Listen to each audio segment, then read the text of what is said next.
এটা হচ্ছে Samsung Galaxy S26 ultra আর এটা হলো আইফোন 17 প্রো। চলুন দেখি কোনটা আসলে বেশি ভালো। তার আগে বলি ভিডিওটাতে একটা লাইক দিয়ে চ্যানেলটা এখনই সাবস্ক্রাইব করে ফেলুন। সবার আগে যদি ডিজাইনের কথা বলি তাহলে দুইটা ফোনের ডিজাইনই বেশ প্রিমিয়াম আর দেখতে দারুণ লাগে।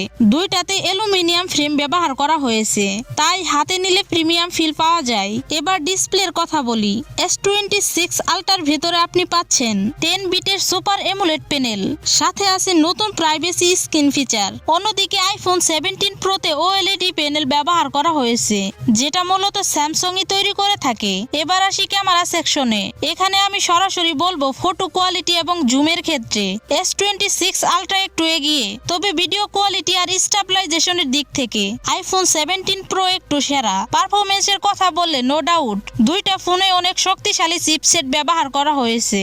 আর হ্যাঁ, গেমিং এর ক্ষেত্রে স্যামসাং একটু বেশি ভালো পারফর্ম করে, আর অপটিমাইজেশনের ক্ষেত্রে আইফোন একটু বেশি স্মুথ ও ব্যালেন্স। সো আপনি কোন ব্র্যান্ডের ফোন ইউজ করেন কমেন্টে জানাতে পারেন। আর হ্যাঁ, এরকম ইনফরমেটিভ ভিডিও পেতে আমাদের চ্যানেলটা সাবস্ক্রাইব করে রাখতে পারেন।